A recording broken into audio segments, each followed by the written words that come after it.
Siang semuanya? Ya. Baik, Bapak Ibu sekalian, saya diminta buat membawakan lifestyle. Sementara saya ngerasa lifestyle itu kan gaya hidup. Yang namanya gaya hidup kan itu hingar-bingar, mewah. Sedangkan saya biasa-biasa aja, Bapak Ibu. Mungkin apa yang saya bagikan, ya ini adalah apa yang menurut saya lifestyle. Menurut Anda mungkin ini sesuatu yang sederhana, Bapak Ibu. Ini sesuatu yang simple. Tapi buat saya ini sudah merupakan gaya hidup yang saya syukuri, yang saya dapatkan lewat bisnis ini. Karena saya juga memulai usaha ini dari nol banget, Bapak Ibu. Ya, dari keluarga bangkrut, kita tinggal di rumah kontrakan dengan kondisi keluarga, saya anak 9 dari 9 bersaudara, dan rata-rata keluarga kami memang cukup pesimis, Bapak Ibu. Jadi buat saya pribadi, bisnis ini merupakan satu berkah yang luar biasa. Nggak hanya secara hasil, tapi perubahan dulu dari cara untuk berani bermimpi. Saya berani berpikir besar, saya berani untuk memiliki impian, dan akhirnya saya memiliki gaya hidup yang selama ini belum pernah saya rasakan, Bapak Ibu. Ya, oke, kita lihat Bapak Ibu, gaya hidup yang pertama, Bapak Ibu. Saya menikmati kehidupan saya sekarang. Nah, buat Anda mungkin, aduh ngapain yang gitu aja ditampilin betul. Buat saya ini luar biasa, Bapak Ibu. Karena saya kelamaan susahnya mungkin. Kadang-kadang istri saya suka bingung. Lauk yang saya makan itu sedikit, nasinya banyak. Loh, itu memang kebiasaan dari dulu, Bapak Ibu. Nasinya banyak, lauknya sedikit. Kan kebanyakan susahnya dulu. Lauk sedikit pun harus dibagi beberapa, betul nggak? Jadi sekarang saya balas dendam biasanya. Kalau makan apa yang bisa saya makan. Buat Anda mungkin ini satu hal yang biasa, tapi buat saya nggak biasa. Saya bisa bawa ibu saya, ini mama saya ngomong-ngomong Bapak Ibu, usia sudah 76 tahun saat ini. Ya, puji Tuhan masih sehat. Dan sekarang saya bisa bawa, kita mau kemana, mau makan apa, saya bisa bawa kemanapun Bapak Ibu. Ya, dan buat saya ini satu berkat yang tidak bisa dinilai dengan uang, Bapak Ibu. Dan ini karena bisnis ini, Bapak Ibu. Kemudian, nah, saya kan orang Bandung, Bapak Ibu. Ya, jadi harus ada e-nya. Nah, naik kapal gitu ya. Nah, Bapak Ibu, saya orang katro, nggak punya duit juga. Dan buat saya, Bapak Ibu, yang namanya naik kapal itu luar biasa, Bapak Ibu. Nah, berkat bisnis ini, Bapak Ibu, mungkin kalau misalkan mau dikumpulin, Bapak Ibu, yang namanya tiket-tiketan mungkin udah satu laci penuh, Bapak Ibu. Udah nggak tahu berapa ratus tiket pesawat atau berapa ribu tiket pesawat, saya nggak tahu. Dan itu sudah menjadi lifestyle. Tapi memang pengalaman pertama saya waktu naik pesawat memang nggak terlalu menyenangkan sih. Karena waktu pengalaman pertama saya naik pesawat, itu waktu papa saya meninggal. Terpaksa pulang pakai pesawat, waktu itu dari Yogyakarta. Dan makanya saya nggak ngerasain gimana indahnya penerbangan pertama. Nah, bicara tentang naik pesawat, Bapak Ibu, ya ini sudah merupakan gaya hidup karena kemana-mana sekarang memang udah jadi kebutuhan. Kalau bangun jaringan di mana, ya kalau misalkan bisa pakai pesawat, ya kita pakai pesawat aja. Kalau misalkan pakai kereta bisa sih, tapi harus 12 jam misalkan. Kalau pakai pesawat kan toh cuma 3 jam dengan check-in apa segala macam ya. 3 jam misalkan sudah sampai. 9 jamnya kita bisa lakukan berbagai aktivitas yang lebih bermanfaat untuk membangun bisnis ini. Kalau sekarang Anda mungkin ya, yang masih belum bisa, ya sudah Anda terpaksa dulu kan pakai kereta dulu, pakai ekonomi dulu, nggak masalah Bapak Ibu. Karena satu saat Anda akan mengalami gaya hidup yang sama. Kemana-mana pakai pesawat itu udah biasa banget Bapak Ibu, ya. Oke. Kemudian sekarang berkat bisnis ini kita sudah terbiasa buat menginap di berbagai hotel yang cukup mewah, Bapak Ibu. Nggak cuma sekedar dalam negeri, tapi di luar negeri. Nah, Bapak Ibu, buat saya ini pengalaman yang gaya hidup yang benar-benar buat saya impian jadi kenyataan. Karena terus terang waktu pertama kali saya nginep di hotel berbintang, waktu itu bintang berapa ya? Itu pun karena saya diminta buat jadi pembicara dan buat keseluruhan ada banyak grup gitu ya. Bintang 8 kalau nggak salah waktu itu. Saya buat mengoperasikan tombol-tombol yang ada di hotel bintang 5 itu bingung Bapak Ibu. Toilet ya? Kan toilet kalau yang biasa kan cuma ditarik gitu ya. Ini ada yang pakai tombol yang ini tombol apa ini? Tahu-tahu mancur gitu. Bukan saya kencing loh Bapak Ibu, tapi ada air gitu ya. Ya, banyak kejadian menarik Bapak Ibu. Kalau satu waktu Anda sudah cukup berhasil di usaha ini, Anda sudah punya aset yang cukup sehat Bapak Ibu, Anda bisa menikmati gaya hidup yang luar biasa. Kemudian apalagi yang didapatkan? Mungkin saya ingin sharing dulu tentang apa yang saya dapatkan dulu melalui usaha ini Bapak Ibu. Ya, ini jalan-jalan ke luar negeri Bapak Ibu. Kalau bicara tentang Asia, Singapura, Thailand, Malaysia, ya ini bicara di Asia ya. Pada saat jalan-jalan ke luar negeri ya, ada ke Great Wall, ke China, kemudian tentu saja ke Mabes ya. Ya kalau distributor hati-hati harus ke sini Bapak Ibu. Jadi nggak cuma sekedar katanya. Memang sih sebetulnya Bapak Ibu, kalau kita cuma sekedar bicara cerita tentang perusahaan ini besar, bla bla bla segala macam, sementara kita belum pernah ke sana, tetap aja sih bisa dapat hasil. Karena buktinya saya baru ke sana juga, baru bronze lion Bapak Ibu. Berarti sementara selama bertahun-tahun lamanya Bapak Ibu bintang-bintang, toh tetap bisa bikin orang join juga.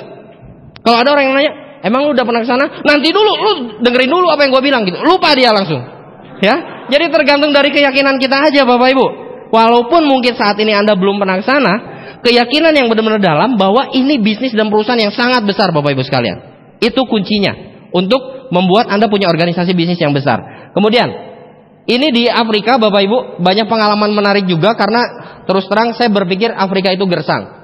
Iya, yang saya lihat kan kalau di TV kan itu yang dilihatin itu tanah warna kuning, terus ada gajah, ada segala macam satwa liar, dan saya anggap itu gersang. Ternyata enggak juga Bapak Ibu. Ya, di Afrika Selatan ada penguin. Terus terang buat saya waktu ke Afrika Bapak Ibu, itu saya sempat ngerasa saya dipermainkan nih kayaknya. Saya ngomong sama siapa ya? Pokoknya ada salah satu leader, kalau tur-turan itu saya nggak peduli tur itu mau ajak saya kemana. Pokoknya waktunya kumpul ke bis, ya udah saya ke bis. Iya. Terus nyampe baru lihat ini tempat apa? Ini kita mau kemana sih? Gitu Bapak Ibu. Ya karena memang sebenarnya saya nggak terlalu suka traveling. Saya traveling kalau saya bangun jaringan. Jadi traveling buat saya adalah bangun jaringan.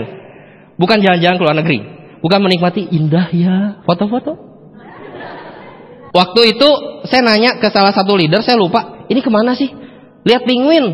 Itu baru pertama kalinya saya tahu bahwa di Afrika itu begitu indah Bapak Ibu. Satu waktu Anda harus ke sana. Nah, ini waktu Star Cruise, kemudian jalan-jalan juga ke Hong Kong. Ini waktu ke Filipina, kemudian Korea. Jadi kalau bicara jalan-jalan ke luar negeri sudah belum terlalu banyak, tapi lumayan lah Bapak Ibu. Dari orang yang awalnya jangankan buat ke luar negeri Bapak Ibu, buat ke Bali aja benar-benar saya mikir ribuan kali. Saya nggak pernah kepikir buat bisa nginjekin kaki di Bali. Dulunya, ingat, keluarga pesimis, masa depan suram, keluarga jatuh, saya nggak tahu harus ngapain, mau main juga mau kemana. Pernah Bapak Ibu ada kebangunan rohani, saya pengen ke sana tapi saya nggak ada uang sama sekali buat persembahan gitu loh. Saya sampai harus jualan baju dulu Bapak Ibu. Hasil untung dari jualan baju saya gunakan buat persembahan, saya berangkat ke kebangunan rohani. Sampai segitunya. Jadi saya nggak kepikir buat keluar negeri apa segala macam. Aduh, nggak berani Bapak Ibu. Tapi berkat bisnis ini Bapak Ibu sekalian dibentuk sehingga pola pikir kita jadi berani untuk bermimpi besar, dan kita berani untuk bayar harganya sehingga akhirnya bisa menikmati hidup yang luar biasa Bapak Ibu. Nah ini pada saat ke Rusia, ini ngomong-ngomong beberapa foto terakhir ini bareng sama istri saya. Karena sebelum-sebelumnya saya sendiri Bapak Ibu, bujang. Nah sekarang udah nggak bujangan lagi Bapak Ibu, udah ada pendampingnya. Tapi terus terang foto-foto seperti ini memang jarang Bapak Ibu. Ya saya jujur saya akui ini ada istri saya juga Bapak Ibu ngomong-ngomong ya. Saya sebenarnya banyak dosa sama beliau. Banyak ditinggal. Iya, banyak ditinggal. Kalau bisa dikacain, saya kacain Bapak Ibu.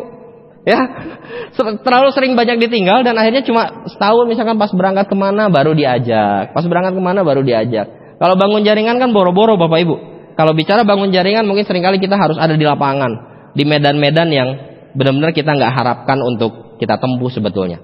Tapi ya kita harus lakukan. Karena kita harus bantu mitra kerja kita untuk berhasil juga di bisnis ini toh. Kemudian, oke Bapak Ibu, nah ini waktu 2007 saya dapatkan reward pertama saya Mercedes-Benz C240 Elegance dari bisnis ini Bapak Ibu. Sebenarnya sebelum ini saya udah beli mobil saya kan waktu itu Corolla All New. Saya beli sebelum saya bisa nyetir. Akhirnya yang terjadi adalah sebelah kiri, kanan, depan dan belakang itu penyok Bapak Ibu. Itu kendaraan saya belajar sebetulnya. Makanya banyak sekali teman-teman yang menyayangkan, ya ampun lu nih ini mobil diurus kayak lu nyetirnya kayak gimana sih? Ya gimana Bapak Ibu? Pertama, penyokan pertama yang sangat dalam sekali Bapak Ibu di bagian penumpang, itu dalam banget Bapak Ibu. Itu karena saya waktu itu lamarannya tunangannya upline saya, Pak Ten Hung Yung. Saya hadir di sana, udah gitu sampai malam kan di daerah Lembang Bapak Ibu. Saya mundurin tuh. Itu saya masih belum terlalu bisa, tapi saya udah ke Lembang aja, ke daerah pegunungan gitu. Saya pede aja mundurin. Krek. Ah, paling dahan. Belakangin lagi. Grek. Loh, kayaknya ini bukan dahan, Bapak Ibu. Dan ternyata memang waduh itu coaknya gede banget Bapak Ibu. Dan destruktifnya luar biasa itu. Dan saya biarkan sampai berbulan-bulan. Nah, ini waktu reward pertama, jadi buat saya ini satu simbol penghargaan. Saya reward ngejar Bapak Ibu. Tapi buat saya reward bukan yang paling utama. Saya lebih memilih untuk memiliki aset yang bertumbuh Bapak Ibu, karena reward tuh cuma satu kali setiap reward kan. Reward kita harus kejar, kalau ada reward kenapa nggak dikejar sih? Betul nggak? Tapi jangan lupa, reward dengan aset itu lebih penting aset Bapak Ibu. Karena dengan aset datang reward. Tapi kalau ngutamain reward doang, asetnya belum tentu jadi juga. Mau sekali atau mau seumur hidup Bapak Ibu? Kalau seumur hidup, bangunlah asetnya, ya. Ini 2009 Bapak Ibu, ini rumah pertama saya hasil dari bisnis ini juga, ya. Ini rumah yang pertama. 2010 saya bisa menikah dengan biaya sendiri. Itu kan biasa Pak. Iya, kalau buat saya nggak biasa Bapak Ibu. Karena gue keringetan banget buat menikah Bapak Ibu. Ada begitu banyak, namanya keluarga besar, selalu saja ada masalah, betul nggak? Dari sejak 2007 saya dapat reward, ada masalah besar sekali dalam keluarga, masalah finansial. Dan alhasil Bapak Ibu, saya bekerja keras habis-habisan dan hasilnya nggak bisa saya rasakan. Jadi waktu 2010 menikah pun dengan benar-benar tertatih-tatih Bapak Ibu. Itu benar-benar ngatur keuangannya juga luar biasa. Untung saya punya menteri keuangan yang hebat Bapak Ibu. Istri saya siapa lagi dong ya. Oke. Kedua yang sekarang kami tempati Bapak Ibu, ya hasil dari bisnis ini juga belum jadi rumah yang luar biasa. Tapi buat kami ini sudah cukup nyaman, meskipun kami masih punya impian dan masih punya goal untuk memiliki rumah yang lebih baik Bapak Ibu. Ini paling cuma sekitar taksiran mungkin sekitar 2,5 miliar aja. Ya, dibanding dengan Bapak Ibu. Jadi bisnis ini bisa memberikan jauh lebih dari pengharapan Anda Bapak Ibu. Leader-leader God lain yang lain mungkin rumahnya 15 miliar, 20 miliar. Yang ini mah cuma 2,5 Bapak Ibu. Tapi ya lumayan lah ya. Nah, nanti kita lihat aja beberapa tahun ke depan. Oke, nah ini yang terakhir Bapak Ibu, reward yang ketiga, cash reward plan 2014. Nah Bapak Ibu, itu yang ada gambar-gambarnya Bapak Ibu. Nah, apalagi yang didapatkan lewat dengan menjalankan bisnis ini, dengan membangun aset yang terus bertumbuh Bapak Ibu. Tentu saja keleluasaan dalam, saya belum berani mengatakan bebas uang, karena bebas uang itu relatif toh. Betul ya? Ya, tergantung standar hidup yang kita mau kan. Kalau misalnya ada orang-orang yang cukup nyaman dengan sekedar bonus 3 juta, ada Bapak Ibu. 3 juta ngerasa saya sudah bebas uang. Ada juga yang 10 juta saya sudah bebas uang. Ada juga yang 500 ribu sudah nyaman-nyaman saja Bapak Ibu. Jadi itu tergantung lah. Tergantung standar hidup seperti apa yang kita mau. Jadi saya belum berani mengatakan kalau saya sudah bebas dari segi keuangan. Agak sedikit leluasa dalam menggunakan uang. Ya. Jadi bisa beli kapan kita mau. Tapi nggak konsumtif. Ya mungkin paling yang mahal cuma ini aja Bapak Ibu. Buat saya pun itu udah cukup mahal. Ini jam yang kemarin dibeli. Ini hasil dari kaul. Kalau saya naik Silver Lion saya baru mau beli jam. Nah makanya balas dendamnya kemarin waktu naik Silver saya beli jam ini. Jadi pakai yang biasa aja dulu. Nah kemudian kebebasan dari segi waktu. Bapak Ibu, bebas yang saya dapatkan di bisnis ini, itu bebas dalam artian saya lebih punya banyak pilihan. Kapan saya mau bekerja dan kapan saya mau diam. Kenapa? Karena uang sebenarnya sudah masuk terus Bapak Ibu. Jadi jangan salah artikan yang namanya kebebasan waktu.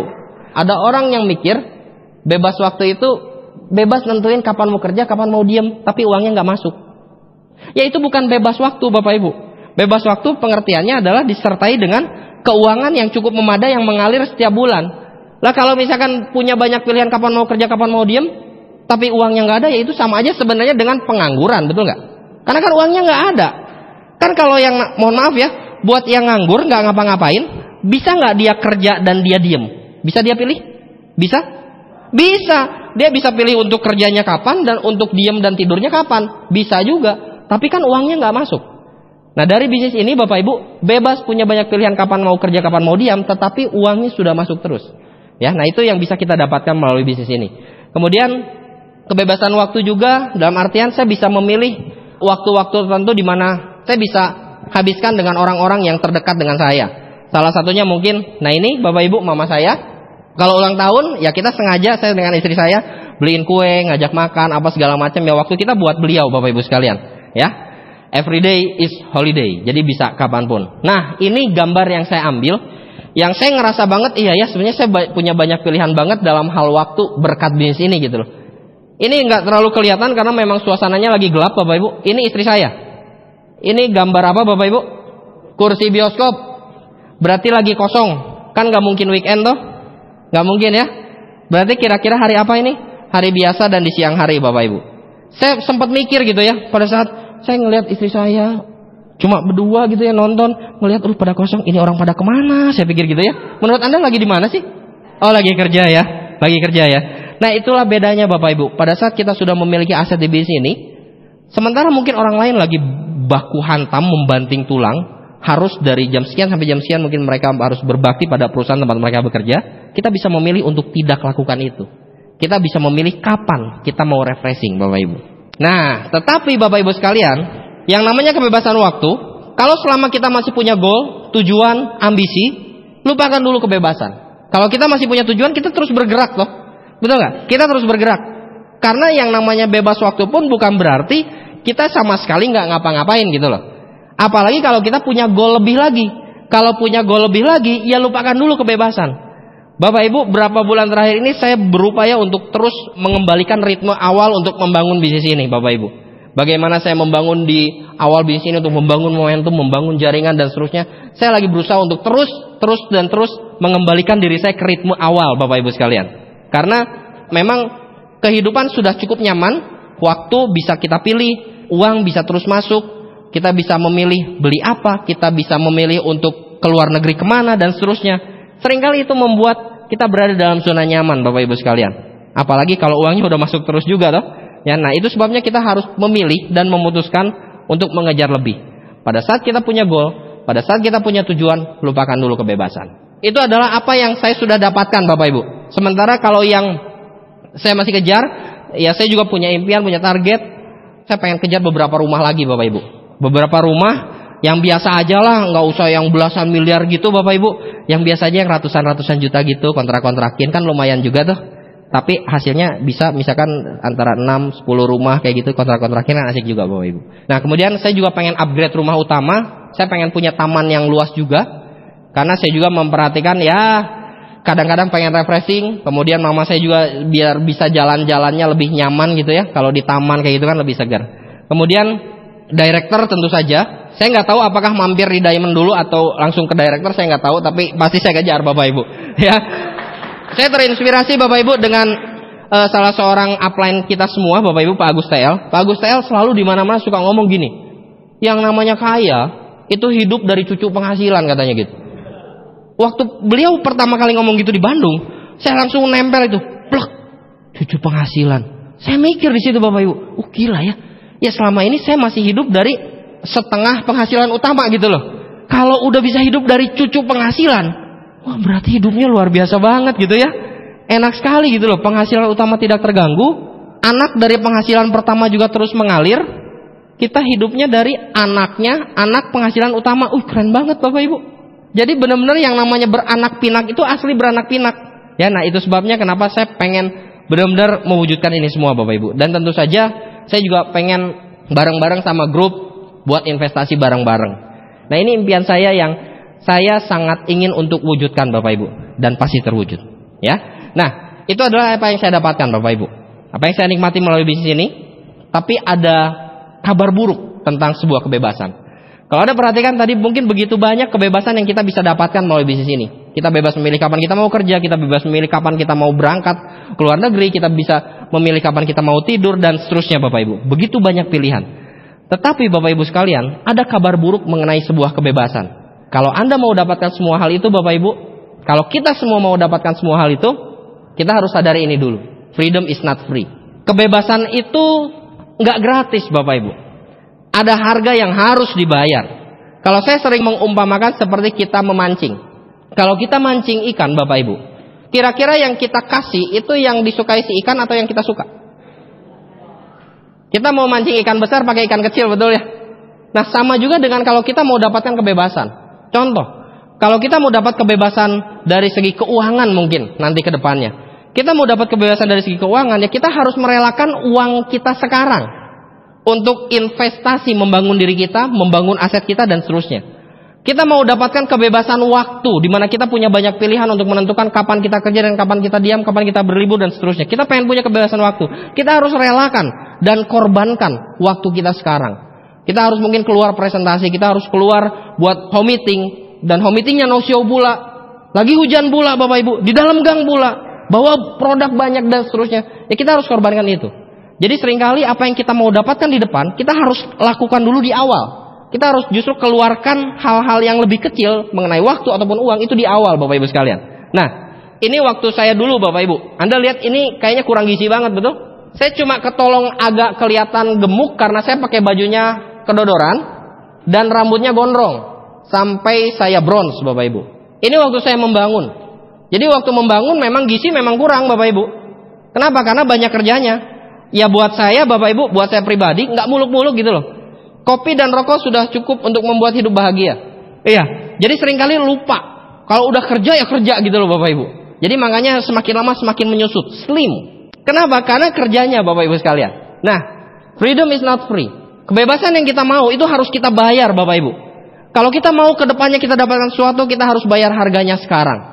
Kalau saya boleh ambil contoh, Bapak Ibu sekalian, waktu awal saya membangun, saya merintis bisnis ini dengan beberapa profesi sekaligus. Saya jadi guru les, iya. Saya jadi marketing obat celup kimia tekstil, iya.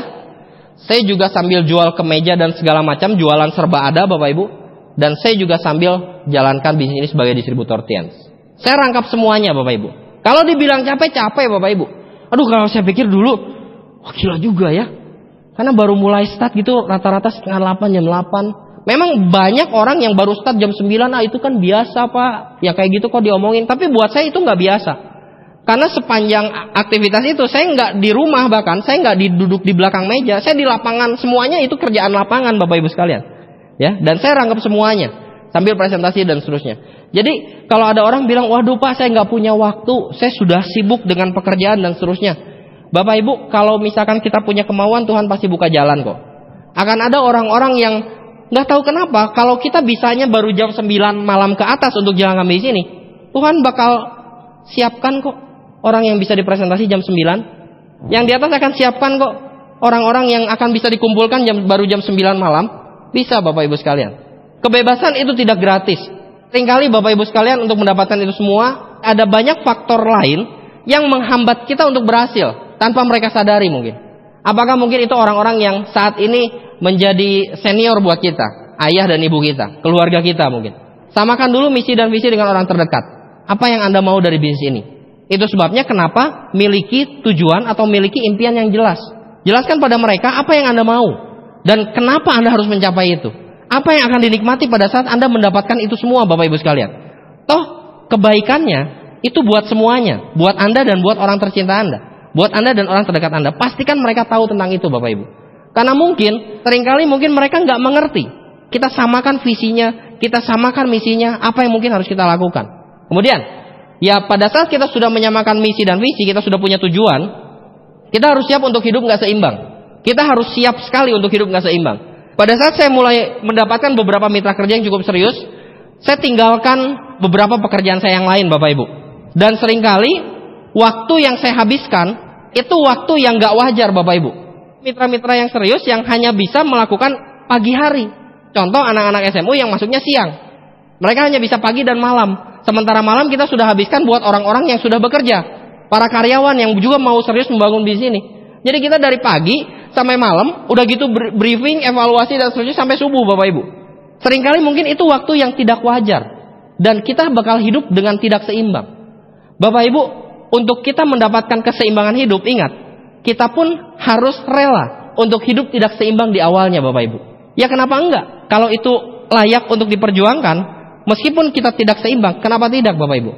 Banyak orang yang bersembunyi di balik, aduh, jangan terlalu ngoyo lah, hidup tuh harus seimbang. Memang apa sih yang namanya hidup seimbang, Bapak Ibu? Apakah yang namanya hidup seimbang itu pada saat pasangan kita memang pakai gaun yang itu aja? Apakah hidup seimbang itu pada saat kita melihat suami kita masih kerja keras dari pagi sampai tengah malam? Apakah hidup yang seimbang itu pada saat kita melihat anak kita mungkin, anak Anda mungkin dikucilkan oleh temannya karena anak Anda tidak bisa memiliki mainan yang sama dengan teman mereka? Apakah itu hidup yang seimbang, Bapak Ibu? Apakah hidup yang seimbang itu pada saat Anda selalu bingung dengan cicilan setiap bulan? Apakah hidup yang seimbang itu adalah hidup yang Anda masih bingung dengan kartu kredit yang menumpuk setiap bulan? Itu hidup yang seimbang bukan? Seringkali orang tidak mau hidup yang tidak seimbang. Tapi tanpa mereka sadar mereka terjebak ke kehidupan seperti yang tadi saya bilang. Jadi untuk memiliki hidup yang luar biasa, hidup yang sangat seimbang mungkin, kita harus hidup nggak seimbang dulu, Bapak Ibu. Saya membangun bisnis ini, Bapak Ibu sekalian, seringkali ada acara-acara keluarga yang saya nggak hadir. Bahkan ada yang menikah pun saya nggak datang. Teman-teman terdekat saya menikah, saya nggak datang Bapak Ibu. Saya lagi di luar kota, saya lagi di luar pulau, saya lagi bangun home meeting dan seterusnya. Mungkin akan ada beberapa celotehan-celotehan yang bikin kita nggak nyaman. Gila lu, kayak nggak kenal gue aja. Kayak lu baru kenal 2 hari aja sama gue, sampai nggak datang. Merit kan cuma sekali bro. Ya kita telan aja Bapak Ibu. Dan saya juga telan aja Bapak Ibu. Ya habis mau gimana? Nah sekarang pada saat saya bela-belain misalkan, mohon maaf Bapak Ibu, Anda konsultasi sama upline Anda ya. Mungkin saya agak sedikit ekstrim. Kalau saya pribadi Bapak Ibu, saya berpikir, ya bukannya saya gimana gitu ya. Tapi kalau misalkan, oke lah, saya datang ke sini, datang ke situ, terus saya cancel home meeting, saya cancel keluar kota demi pernikahan my best friend gitu.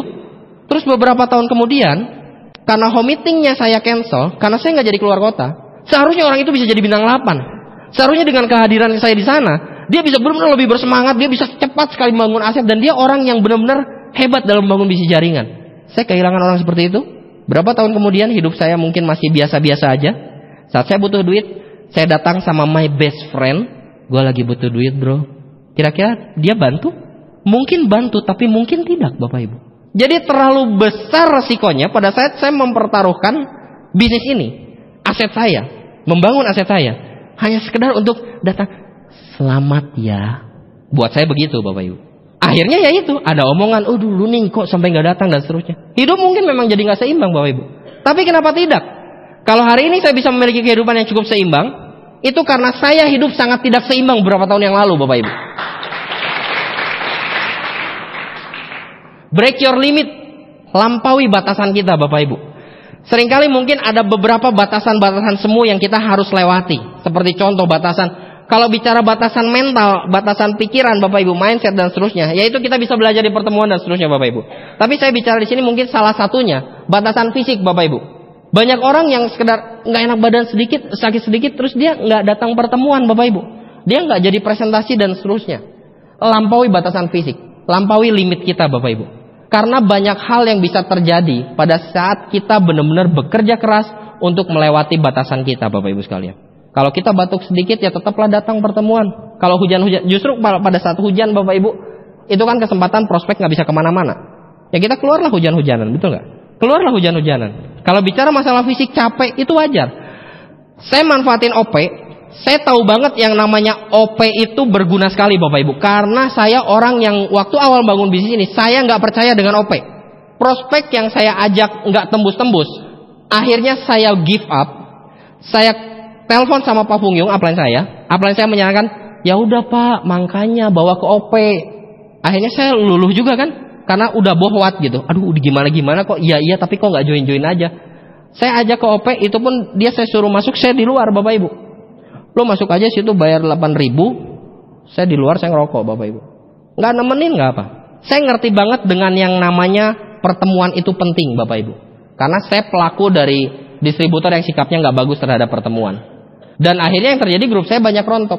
Dan pada saat di OP Bapak Ibu, yang namanya OP itu kan, kalau kita sudah dari awal punya mobil, kan enak bisa langsung bawa gerbongan, betul nggak? Tapi kalau awalnya kita bawa motor, saya pernah Bapak Ibu sering bahkan, hampir setiap OP pada saat saya membangun bisnis ini, saya pakai motor kemana-mana, itu pun motor ningrat Bapak Ibu berdarah biru itu. Ya, karena kalau misalkan ada rintik air sedikit, dia nggak mau nganterin saya harus nganterin dia Bapak Ibu, langsung mogok. Iya, saya harus bolak-balik ke OP buat sekedar jemput prospek karena memastikan datang kan. Kita jemput ya. Pada saat jemput Bapak Ibu, saya undang beberapa prospek dan saya pastikan beberapa prospek datang. Kan motor saya ini kan bukan mobil Bapak Ibu. Tetap rodanya 2 toh. Nggak bisa nampung banyak. Saya ajak beberapa di tengah jalan Bapak Ibu, saya edifikasi tentang upline saya. Karena upline saya sudah menunggu di OP kan. Upline saya ada di OP, saya edifikasi dulu bla bla bla, nanti bakal ketemu sama pembimbing saya bla bla bla segala macam. Begitu sampai tempat OP, saya kenalin ke upline saya, ya. Kemudian saya bilang sama upline saya, "Pak, saya ada jemput beberapa orang lagi." Saya keluar lagi Bapak Ibu, saya naik motor lagi, saya jemput lagi. Tapi sudah cukup aman. Kenapa? Karena saya udah edifikasi dulu kan sepanjang di motor itu. Pada saat saya presentasi di awal, ataupun ada yang belum dipresentasi langsung coli ke OP, saya edifikasi dulu. Orang yang hebat lah, orang yang ramah lah, apa segala macam. Sesudah sampai di sana udah cukup aman karena dititipkan dan mereka sudah ada rasa hormat sama upline saya karena saya edifikasi sepanjang jalan Bapak Ibu. Sesudah selesai, saya jemput lagi yang lain. Saya titipin lagi upline saya pergi lagi Bapak Ibu. Setiap kali OP Bapak Ibu, Karena saya tahu, aduh pentingnya OP itu luar biasa Bapak Ibu. Bahkan, aduh saya pernah ada satu orang prospek yang benar-benar hebat lah menurut saya, luar biasa. Saya kan motor ningrat Bapak Ibu. Waktu untuk kesekian kalinya saya jemput, itu di tengah jalan itu hujan Bapak Ibu. Untungnya udah deket gang rumah dia. Dan pada saat saya udah deket gang rumah dia, itu motor saya mogok Bapak Ibu. Pada saat motor mogok, akhirnya saya terpaksa dorong toh. Saya mau jemput loh. Saya bilang, aduh, sorry bro, ini motor gua kena air. Saya bilang, gak tahu businya atau apa, tapi kita harus ngejar waktu. Saya bilang, gimana kalau naik angkot aja yuk, bareng aja. Ini gua motor titip dulu di sini. Saya bilang gitu. Dia bilang gini, aduh, gua kalau naik angkot males apok. Dia bilang, padahal rumahnya di gang Bapak Ibu. Iya, rumahnya di gang gitu loh, dan gak bagus-bagus amat gitu loh. Terus saya mikir, aduh gimana ini, acara udah mau mulai. Terus saya kan udah nitipin prospek ke upline saya toh. Ini udah terlambat. Saya akhirnya terpaksa saya keluar. Ya udah, ayo pakai taksi. Saya bilang, pakai taksi Bapak Ibu. Motor dititip di prospek, pakai taksi. Begitu sampai di sana, kita ikutin pertemuan apa segala. Di pertengahan jalan yang saya ajak naik taksi, MLM, males gue. Saya udah pengen bunuh Bapak Ibu. Ya, iyalah. Orang kok nyebelin banget. Minimal malesnya itu nanti kayak jangan di pertengahan. Kan mempengaruhi, jadi efek negatif buat undangan saya yang lain toh. Bener gak? Gini, MLM lu bukan ngomong, males gue. Aduh, saya bilang ya. Tapi apa boleh buat. Nah Bapak Ibu sekalian, itu yang saya maksud mungkin dengan kita mungkin perlu sedikit ekstra. Lewatin batasan-batasan yang selama ini kita belum pernah lewatin Bapak Ibu sekalian. Kalau memang kita harus berulang kali bulak-balik datang ke OP, kenapa enggak? Untuk kita bisa pastikan prospek datang, prospek hadir. Kalau harus pulang pergi, enggak masalah. Toh itu cuma berapa tahun sih Bapak Ibu kita kayak gitu? Kita cuma 1-2 tahun aja mungkin kalau kita kerja kayak gitu Bapak Ibu. Betul nggak? Orang lain mungkin kita ngelihat kita kayak orang gila Bapak Ibu. Nggak masalah. Ibarat kayak kucing, saya pernah dengar di satu CD tuh. Kucing Bapak Ibu, dia kejar tikus hitam sana. Shoot. Wah kena piring apa segala macam. Anda lihat kucingnya gila nggak? Enggak, karena dia lagi kejar tikus hitam. Dan Anda bisa lihat tikusnya, betul nggak? Coba kalau pada saat malam hari gelap, kucing yang sama lagi ngejar tikus hitam. Anda pikir kucing itu gila nggak? Anda pikir kucing itu mungkin gila, betul? Kita pikir begitu. Karena kita nggak lihat tikusnya. Tapi si kucing ngerasa gila nggak? Enggak, tujuannya ada di depannya. Sama dengan kita di bisnis ini Bapak Ibu. Pada saat kita menggila brutal dalam bekerja membangun bisnis ini, orang lain bakal lihat kita gila. Jadi jangan aneh kalau dia ini, lu kok kayak orang gila sekarang? Jangan aneh. Dia nggak lihat tikus kita Bapak Ibu. Tapi tikus kita, impian kita ada di depan kita. Jadi nggak perlu terintimidasi dengan orang-orang bilang kita gila Bapak Ibu sekalian. Nah, jauh lebih baik menikmati masa depan bandingkan kita menikmati masa muda. Saya senang banget saat saya ngelihat ada cukup banyak anak muda yang membangun bisnis ini, ya serius banget. Karena saya pun mungkin sedikit kehilangan masa muda Bapak Ibu. Di usia 20-an sekian, kan saya nggak main, nggak ngumpul. Ya saya orang yang senang ngumpul Bapak Ibu waktu dulu Bapak Ibu. Sama sesama orang-orang yang gitulah. Yang nggak terlalu senang kuliah, yang nggak terlalu senang apa gitu ya. Meskipun saya sambil ngerjain ini segala macam, tapi ya kita sering kumpul. Mungkin sekarang Bapak Ibu sekalian, ada di antara Anda yang masa muda Anda itu seperti yang lewat gitu loh. Nggak masalah Bapak Ibu. Berapa banyak orang-orang di luar sana yang di usia 50 tahun, mereka masih kerja keras. Menurut Anda kenapa itu? Mungkin karena mereka terlalu banyak menikmati masa muda, sehingga masa tua mereka diisi dengan perjuangan hidup Bapak Ibu. Kenapa kita tidak buang saja masa muda kita, supaya di masa tua kita nanti kita bisa menikmati perjuangan kita Bapak Ibu. Lebih baik kita nikmati masa depan dibandingkan kita nikmati masa muda. Bapak Ibu, saya mungkin kehilangan beberapa rekan terbaik. Dia bilang tukang obat, mereka bilang wah si Handri mah sekarang jadi agak sinting, wah si Handri mah sekarang jadi benar-benar bukan kayak si Handri yang dulu lah, dan seterusnya. Ya saya dengar itu Bapak Ibu, tapi saya tetap fokus aja.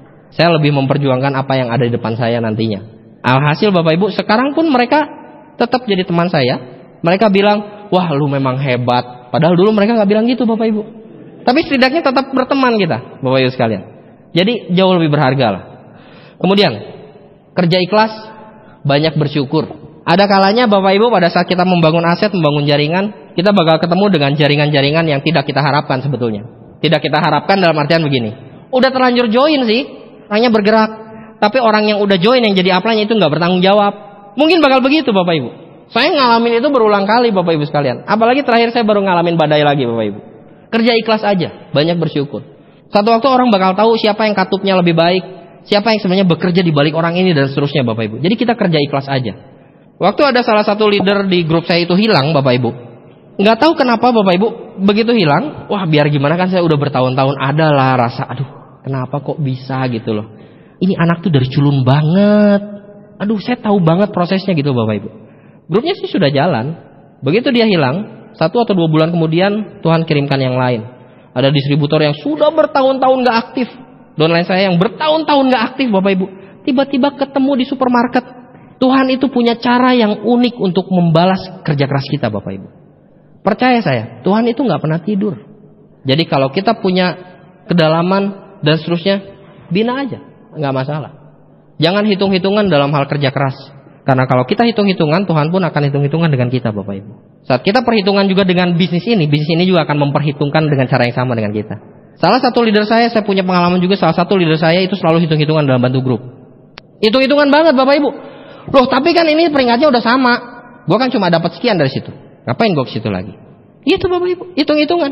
Dan akhirnya bonusnya dihitung-hitungan juga Bapak Ibu. Ya bonusnya nggak gede-gede juga. Karena ibaratnya harusnya mekar, ini jadi nggak mekar, jadi bantet gitu. Tahu kerupuk bantet Bapak Ibu? Yang agak keras-keras dimakan nggak enak, nggak dimakan juga masih bisa dimakan. Jadi nggak karuan lah, batu bukan, kerupuk bukan gitu loh. Ya, kenapa hitung-hitungan? Belum jadi udah, aduh tapi kan gue cuma segini, ada segala macam. Nggak kerja ikhlas. Dan banyaklah bersyukur Bapak Ibu. Maksud saya dengan banyak bersyukur adalah, kalaupun hari ini mungkin kerja keras Anda ngerasa bahwa kerja keras kita itu jauh lebih banyak dibandingkan apa yang kita dapatkan dari kerja keras kita. Nggak masalah Bapak Ibu. Tetaplah bersyukur. Karena kekuatan dari rasa syukur itu akan melipat gandakan apa yang Anda dapatkan nantinya. Saya banyak sekali yang namanya kerja udah nggak karuan. Saya punya downline juga, ada kerja juga yang nggak karuan. Dan mereka dapat hasil yang besar. Tapi ada yang kerjanya masih hitung-hitungan, nggak banyak bersyukur, akhirnya dicabut juga semuanya. Tian waktu beberapa tahun yang lalu Bapak Ibu, itu bonusnya nggak sebesar sekarang. Makanya sayang banget kalau distributor zaman sekarang bonusnya kecil-kecil. Dengan omset yang sama, distributor di masa sekarang itu bakal punya bonus 2 kali lipat lebih besar, bisa 3 sampai 4 kali lipat malahan. Waktu dulu itu setengah sampai seperempatnya bonus yang didapatkan. Nah saya punya mitra kerja yang begitu Tian sudah mulai sistem bonusnya itu berlipat seperti sekarang, dari misalkan omset sekian, bonusnya 15 juta. Begitu ada perbaikan, ada upgrading, ada upgrade bonus, dengan omset yang sama, bonus yang awalnya 15 juta, itu jadi 18 juta. Saya semangat kabari dia. Wey, gila ya, bla bla bla segala macam apa segala. Tahu apa yang dia jawab Bapak Ibu? Ini upgrading marketing, tapi seperti nggak terlalu banyak berubah. Berarti orangnya nggak pernah bersyukur Bapak Ibu. Dan hasilnya apa? Mayoritas grupnya hilang juga. Saya nggak tahu gimana Bapak Ibu ya. Mungkin saya bingung dengan penjelasan tentang hal seperti ini. Tapi saya yakin bahwa dalam segala hal yang kita lakukan, Tuhan juga ikut menilai Bapak Ibu. Jadi jangan main-main dengan ini semua Bapak Ibu sekalian. Bekerja keraslah, bekerja ikhlas, dan banyaklah bersyukur. Kemudian, freedom is not free. Yuk, kita selalu miliki mental untuk selalu siap keluar dari zona nyaman. Saya ngalamin diri saya sendiri. Saya nyaman di peringkat saya waktu itu dengan omset berlipat apa segala macam. Ya saya stuck Bapak Ibu di situ-situ aja. Saya nyaman. Saya nggak bergerak banyak Bapak Ibu. Dan akhirnya stuck segitu-segitu aja. Pada saat saya mau keluar dari zona nyaman, keluar dari zona nyaman itu dalam artian begini. Waktu saya di bronze Bapak Ibu sekalian, saya punya kelebaran. Saya berharap kelebaran saya ini cepat bisanya sama kayak saya. Jadi begitu dia lama sedikit aja, saya cari yang lain. Saya begitu Bapak Ibu. Iya. Karena saya nggak mau keluar dari zona nyaman saya Bapak Ibu. Hati-hati Bapak Ibu. Zona nyaman ini berbahaya. Saya baru mulai tumbuh pada saat saya menurunkan sekali diri saya. Nurunin banget. Waktu saya bintang 3 gimana ya? Waktu saya bintang 4 gimana ya? Saya turunin Bapak Ibu. Baru akhirnya saya bisa diterima dan saya bisa bangun mereka Bapak Ibu sekalian. Dan untuk mengarah ke arah sana mungkin itu nggak nyaman Bapak Ibu. Ya, kita harus ke pinggiran jalan lagi. Kita harus lakukan lagi, datang ke home meeting gitu ya, nggak ada edifikasi, nggak ada. Kan biasanya Bapak Ibu kita sambut. Ini boro-boro ada kayak gitu kan, edifikasi aja nggak ada Bapak Ibu. Datang ke home meeting ya, udah masuk ke gang, pakai mobil mewah juga nggak ada gunanya Bapak Ibu. Mobil mewahnya nggak kelihatan, kok masuk ke gang, becek pula, gerimis. Pas datang Bapak Ibu, orangnya lagi begini di depan TV.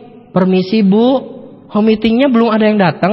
Dia bilangnya, Bapak. Nggak jadi Pak, hujan. Sabar. Oh gitu ya. Oh ya udah nggak apa-apa Bu. Boleh saya di sini dulu Bu. Bukan dipersilakan masuk, benar nggak sih? Udah jauh-jauh bawa flipchart gede dulu kan, bawa produk apa segala macem. Kan udah tahu dia batal. Bu ya, oh nggak jadi Pak. Pak silakan duduk mungkin gitu. Oh Pak masuk dulu. Kan gitu kan? Saya malah karena udah kehujanan apa segala macam gondok pula Bapak Ibu. Boleh saya di sini sebentar Bu? Aduh, gue kayak pengemis banget, nista banget gue di situ. Aduh. Tapi ya itu harus dialami Bapak Ibu. Kita harus terjun lagi Bapak Ibu. Kita harus dihina lagi. Tidak ada yang namanya jalan pintas. Ya kita harus lagi membangun ritme. Tidak ada edifikasi, tapi kita yang buka pembicaraan, kita yang memperkenalkan diri, kita yang presentasi, kita yang handling objection, kita yang booking follow up, dan kita yang follow up. Seringkali mungkin kita yang daftarin ke stokis dan kita kabarin, selamat lu dapat bonus.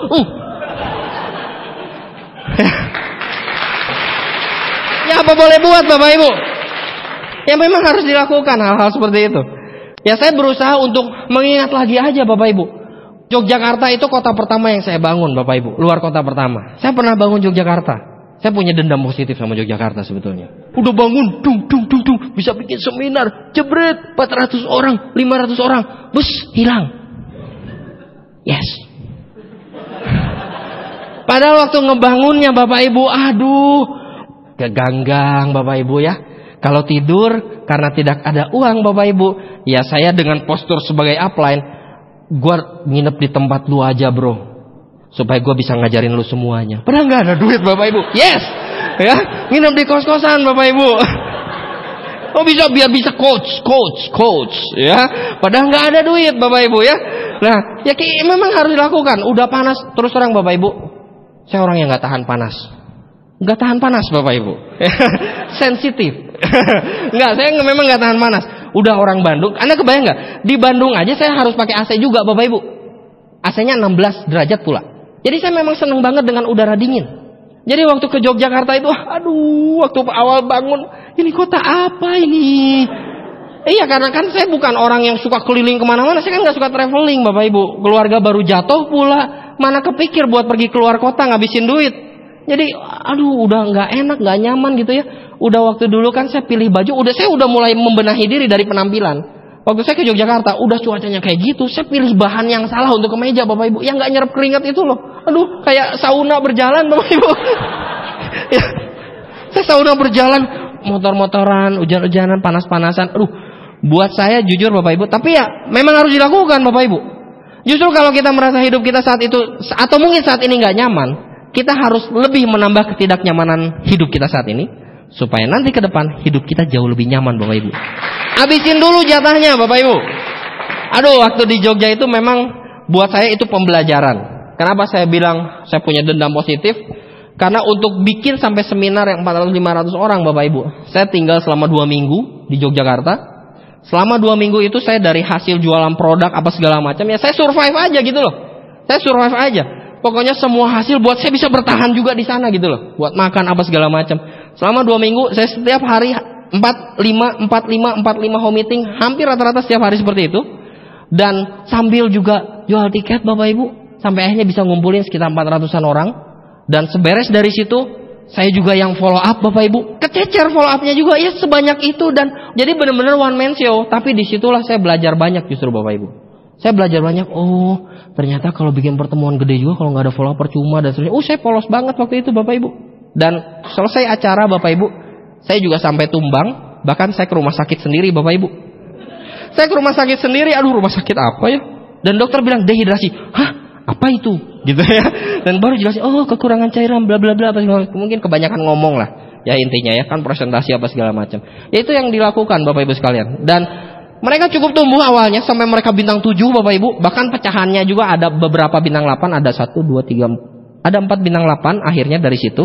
Dan ya puji Tuhan semua bintang 8-nya sekarang hilang juga Bapak Ibu. Baik kita lanjut ya. Saya nggak mau bahas terlalu banyak tentang itu. Oke, jadi harus keluar dari zona nyaman Bapak Ibu sekalian. Zona nyaman belum tentu berarti Anda punya banyak uang Bapak Ibu.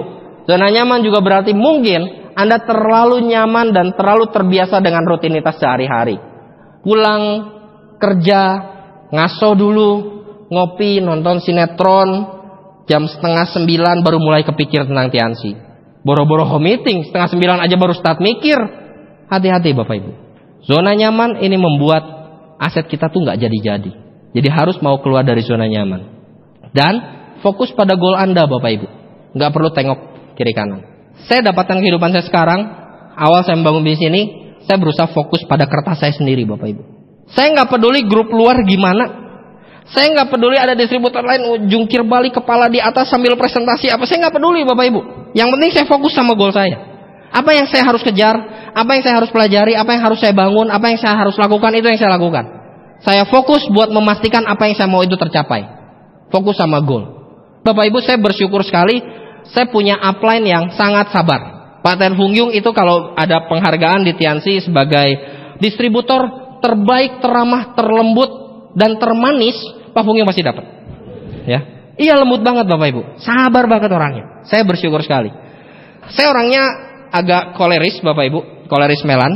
Mungkin kolerisnya agak aneh juga, jadi sepertinya komunis melankolis Bapak Ibu, bukan koleris melankolis ya.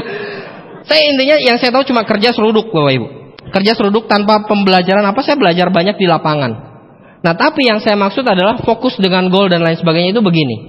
Kalau orang fokus dengan goal dan bekerja habis-habisan Bapak Ibu, menghabiskan banyak waktunya untuk bekerja keras, bahkan buat ngeluh pun gak keburu, gak sempet. Saya ketemu sama Pak Hung Yung Bapak Ibu, itu tempat tong sampah keluhan saya Bapak Ibu. Tapi jarang dipakai. Karena waktu saya ketemu, misalkan mau daftarin orang atau apa, saya udah ada unek-unek, saya mau ngomong, saya ada masalah, saya mau ngomong, tapi nggak sempet Bapak Ibu. Tapi udah ada jadwal berikutnya, saya berangkat lagi. Iya, fokus sama goal soalnya. Jadi kalau orang fokus sama goal, kerjanya pasti banyak. Dan kalau kerjanya pasti banyak, waktu untuk ngeluh itu pasti sedikit. Anda coba perhatikan di grup Anda nantinya. Kalau Anda ketemu dengan orang yang banyak ngeluh, dia pasti kurang kerjanya. Kurang kerjanya. Tapi orang yang banyak kerjanya, biasanya arahannya kurang. Karena ngobrolnya juga kurang. Kebanyakan kerja juga. Jadi memang ada baiknya untuk mengkombinasikan antara konsultasi dengan kerja keras Bapak Ibu. Tapi maksud saya adalah kalau kita fokus pada goal kita, gak akan punya banyak waktu untuk mengeluh, untuk curhat, apalagi masalah pribadi gitu, udah gak ada. Karena kita kebanyakan kerjanya. Fokus pada goal, gak perlu tengok kiri kanan. Pada saat kita bekerja fokus pada goal juga Bapak Ibu, kita gak akan sempat berusaha untuk mencari-cari kesalahan orang lain. Kita gak akan sempat buat itu. Kadang-kadang kita lihat, grup ini gini, grup itu gitu. Kita nggak sempat. Karena kita banyak kerja di lapangan juga. Ngapain juga gitu loh. Orang-orang yang suka cari kesalahan orang lain, Bapak Ibu, ya biasanya dia memang sengaja karena memang punya banyak waktu untuk itu. Cari kesalahan grup lain apa, gitu. Nggak banyak kerjanya mungkin ya. Nah, hati-hati. Oke? Freedom is not free. Nah, Bapak Ibu sekalian, sekarang Tian sudah masuk ranking 120 dari Fortune 500 Asia. Goalnya Fortune 500 dunia.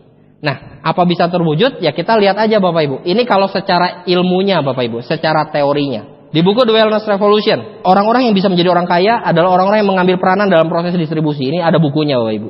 Dan network marketing merupakan distribusi secara intelek atau distribusi intelektual. Dan di masa depan Bapak Ibu, orang pasti ingin lebih sehat, ingin lebih awet muda, lebih mampu mencegah penyakit dan seterusnya. Jadi prospek yang luar biasa adalah distribusi produk untuk kesehatan. Kan distribusi produk kesehatan secara intelektual, berarti network marketing. Kalau dibuat kesimpulannya seperti itu. Jadi apakah bisa terwujud atau enggak, kita lihat aja dari hal-hal ini Bapak Ibu. Tren-tren yang bakal mengarah ke depan, ya ini dari sejak tahun 93 didengungkan bahwa China akan jadi raksasa dunia, bangkit di milenium baru dan seterusnya. Dan sekarang sudah mulai terjadi Bapak Ibu. Nomor 2 dunia ya, betul ya? Sudah mulai jadi raksasa perekonomian dunia. Kemudian ini mengupas fenomena kebangkitan ekonomi China dan India, di mana perubahannya bakal lebih dahsyat dibanding kemunculan kekuatan ekonomi Amerika Serikat pada awal abad ke-20. Banyak ahli, baik Robert T. Kiyosaki, orang-orang kaya seperti Donald Trump, kemudian pendapat pakar seperti Paul Zent-Pilzer, MLM merupakan profesi ultra kaya. Dan di tahun 2016, 10 juta miliuner baru, sebagian besar dari mereka berasal dari direct selling. Kalau Anda perhatikan Bapak Ibu, perhatikan kesehatan, China, distribusi intelektual. Berarti menjadi pelaku multi-level marketing di bidang kesehatan dan juga berasal dari China, potensinya sangat luar biasa Bapak Ibu. Bukankah kita ada di perusahaan seperti itu? Betul nggak? Jadi kalau bicara tentang visi ke depannya, tergantung dari kitanya juga Bapak Ibu. Tergantung dari kitanya juga. Nah kalau misalkan terwujud, apa untungnya buat kita semua? Tentu saja Bapak Ibu, satu waktu Anda semua di sini bakal punya bonus sharing internasional, betul nggak? Di bronze line above, Anda akan dapat bonus sharing. Bonus sharing akan membesar, tepatnya mungkin berlipat. Dan citra Anda sebagai distributor dari perusahaan omset terbesar dunia. Fortune 500. Kita bisa lebih pede Bapak Ibu. Meskipun sebetulnya pede itu bukan dimulai pada saat ini terjadi. Pede harus dimulai dari sekarang. Nah sekarang kenapa orang-orang yang belum dapat reward bisa meng-closing? Karena dia berpikir bahwa dia bisa dapat rewardnya. Atau orang yang belum berangkat ke Tianjin itu bisa closing orang. Perusahaannya besar karena dia bersikap seolah dia sudah ada di sana, benar nggak? Itu bisa closing orang juga, benar nggak Bapak Ibu? Jadi artinya Bapak Ibu sekalian, PD, Citra sebagai distributor dari perusahaan omset terbesar dunia itu bisa dimulai dari sejak sekarang. Kenapa tidak Bapak Ibu? Karena semua dimulai dari kitanya. Nah ini Bapak Ibu, Anda boleh pertimbangkan juga masyarakat ekonomi Eropa itu sudah mulai berjalan tahun depan, betul nggak? Ini bisa jadi peluang, bisa jadi ancaman. Buat teman-teman yang mungkin ada di distribusi network marketing, ini akan jadi satu peluang. Kenapa? Karena pesaing itu untuk bekerja tidak hanya sekedar dari lulusan dalam negeri, tapi dari luar negeri. Artinya mungkin saja ada beberapa orang yang terancam posisinya. Ada cukup banyak orang yang mungkin bakal tersingkirkan dan tidak memiliki pekerjaan lagi. Bukankah Bapak Ibu itu saat yang tepat untuk kita memperkenalkan di sini? Kemudian, pilihannya antara dua, santai atau ngebut. Jadi pilihannya dua, santai, diam di tempat, atau ngebut sekalian. Resikonya mungkin lebih besar. Maksudnya resiko lebih besar, penolakan akan lebih banyak Bapak Ibu. Karena kerjanya jelas lebih banyak. Tapi kenapa enggak kalau bisa mencapai tujuan jauh lebih cepat dibandingkan orang yang santai tidak mengalami banyak hambatan, tapi mereka nggak kemana-mana. Saya suka dengan perkataannya Mr. Lee Jin Yuan waktu sekitar 2 tahun yang lalu. Beliau mengatakan kan seperti ini. Ikan kecil kalah oleh ikan besar katanya. Nah, ikan besar kalah oleh ikan cepat. Jadi Anda juga nggak perlu takut dengan orang-orang yang saat ini sudah punya jaringan besar. Kalau Anda ngerasa saat ini, aduh jaringan saya masih segini-segini aja, kecil-kecil aja. Bapak Ibu, jangan salah. Orang-orang yang punya jaringan besar belum tentu akan besar seterusnya. Belum tentu akan selalu lebih besar dari Anda. Belum tentu. Saya bukan bicara masalah roda berputar, enggak ada hubungannya dengan roda berputar. Tapi semua hal bisa terjadi Bapak Ibu. Banyak orang yang join awal tapi nggak kemana-mana. Akhirnya ada rising star dan dia malah duluan. Banyak sekali terjadi seperti itu Bapak Ibu. Banyak orang yang bintang 8 sudah nyaman. Bronze Lion sudah nyaman. Sementara ada seorang bintang 5 datang ke RW, datang ke OP, datang ke visi seminar, dia semangat menggebu. Dia presentasi jauh lebih banyak dibandingkan seorang bintang 8 atau bahkan mungkin bronze lion sekalipun. Bukan tidak mungkin. Seorang bintang 5 yang saat ini bintang 5 itu bisa mengalahkan seorang bronze lion di masa depan Bapak Ibu sekalian. Mau nggak kita berperan sebagai ikan yang cepat Bapak Ibu? Yuk, bareng-bareng. Jadi kita mulai bertempur di lapangan dengan lebih serius. Ya jangan hitung-hitungan dalam hal kerja. Ingat Tuhan akan memberikan yang lebih kepada orang yang mau bekerja lebih Bapak Ibu. Gak pernah Tuhan memberikan lebih pada orang yang bekerja sedikit. Tuhan selalu memberikan lebih pada orang yang bekerja lebih. Pertanyaannya adalah, apakah Anda orang yang bekerja lebih ataukah bekerja dengan standar yang biasa-biasa saja? Bapak Ibu, lupakan visi Tians, masa bodoh dengan visi upline mungkin. Tapi pertanyaannya adalah, apakah Anda punya visi untuk hidup Anda sendiri? Kalau ada di antara teman-teman yang mungkin gak peduli, ala visi Tians, Fortune 500, bodoh amat lah, ya sudah gak apa-apa. Tapi pertanyaannya adalah Anda sendiri punya visi nggak untuk hidup Anda Bapak Ibu? Anda mau bawa kemana bisnis ini di tangan Anda? Saya sering bilang sama teman-teman kerja saya Bapak Ibu, bahwa besar kecilnya bisnis ini tergantung dari siapa yang bawa. Dari siapa yang bawanya. Di tangan sebagian orang bisnis ini hanya menghasilkan 2 juta, 3 juta, 4 juta, mentok 10 juta. Tapi di tangan sebagian orang, itu bisnis ini bisa menghasilkan ratusan juta per bulan. Bisnisnya sama, kok hasilnya beda? Siapa yang bawanya? Maksudnya siapa yang bawanya adalah salah satunya bagaimana dia bekerja. Apakah dia punya misi dan dia punya visi. Dia punya tujuan, dia punya goal. Bapak Ibu, teruslah bertumbuh. Karena kalau saya bilang, yang namanya pertumbuhan pribadi, itu pasti akan narik omset nantinya. Narik aset, narik omset. Tapi kalau secara pribadi tidak bertumbuh, mungkin omset datang, tapi aset nggak datang. Nah, kalau Anda punya visi buat hidup Anda sendiri, Anda memang punya tujuan di bisnis ini, apa yang Anda harus capai, pastikan peringkat Anda saat ini adalah awal di mana Anda memulai bisnis ini dengan lebih serius. Saya baru dari Sulawesi Bapak Ibu, saya nggak nyangka juga gitu ya, medannya lumayan. Saya jadi dari Sulawesi itu bukan di kotanya Bapak Ibu, bahkan tempat itu bukan, nggak bisa dibilang desa Bapak Ibu, dibilangnya disebutnya SP, Satuan Pemukiman. Kita lewat jembatan apa segala macam, jembatannya juga cukup kreatif, dibuatnya dari batang pohon Bapak Ibu. Ya lumayan lah, kreatif juga ya, dari batang pohon 2 doang gitu di jalan, gitu. Naik turun gunung pakai motor, saya nggak pakai jaket. Saya nggak nyangka memang medannya kayak gitu, jujur aja Bapak Ibu. Tapi saya nikmati itu Bapak Ibu sekalian. Karena saya sekali lagi saya berusaha untuk membangun ritme mula-mula. Saya akan fight Bapak Ibu sekalian. Karena saya masih punya impian yang lebih. Saya masih punya visi dan misi dalam hidup saya. Bukan hanya bicara untuk diri saya sendiri, tapi untuk grup saya juga Bapak Ibu. Ada kalanya mungkin kita punya grup Aduh, karena mereka belum menemukan momentum, mereka ini udah punya satu jalur besar. Padahal leadernya bagus sebenarnya. Jalurnya udah besar satu. Tapi dia belum juga ketemu yang penyeimbang gitu loh.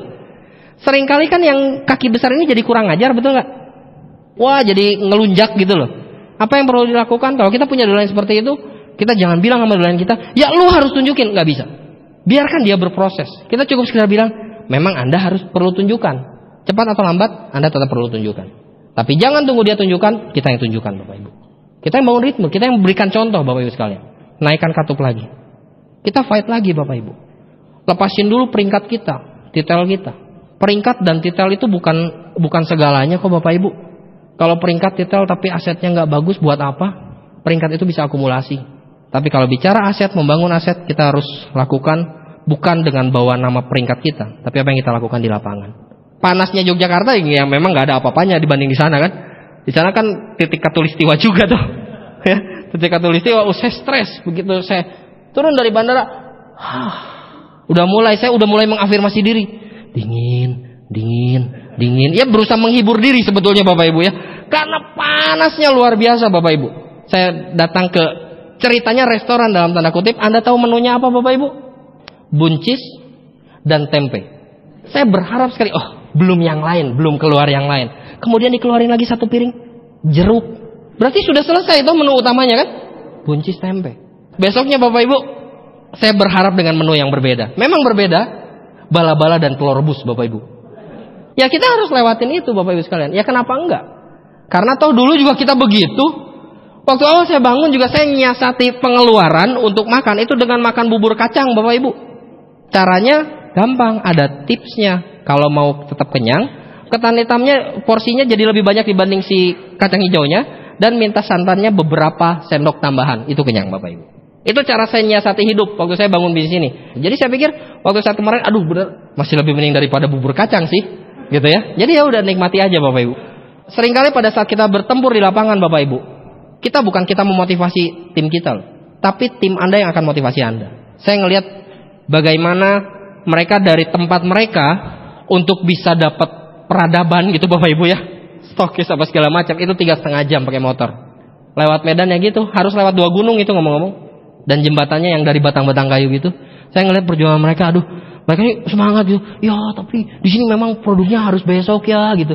Ada yang kita udah kita follow up nih sesudah beres meeting, terus ya sudah gimana? Saya mau tehnya kan gitu. Besok ya. Loh kok besok? Kita mau ngomong apa Bapak Ibu? Tapi di situ saya benar-benar termotivasi. Mereka harus berhasil Bapak Ibu. Buat saya pribadi, perjuangan grup saya itu perjuangan saya. Saya nggak tahu bagaimana dengan Anda. Melihat mereka, bahkan waktu saya pulang itu ada yang sengaja dari SP itu datang ke kota 1 hari sebelumnya buat ngantar ke bandara pakai motor. Dan salah satu di antara mereka bilang, "Pak, sorry ya kalau Bapak nggak nyaman," katanya. "Tahun depan kami akan berjuang supaya kami bisa beli mobil supaya Bapak lebih nyaman." Di situ saya benar-benar pengen nangis Bapak Ibu. Buat saya pribadi, saya berjanji buat mereka harus berhasil. Ya. Nah, kemudian Crown Life Bapak Ibu. Royal Weekend bukan akhir dari perjalanan, karena masih ada Crown Life kan? Pastikan buat teman-teman semua yang hari ini Royal Bapak Ibu, Anda berjuang untuk menjadi Crown. Lakukan apapun sepanjang itu halal dan tepat caranya dengan cara membangun aset, lakukan Bapak Ibu.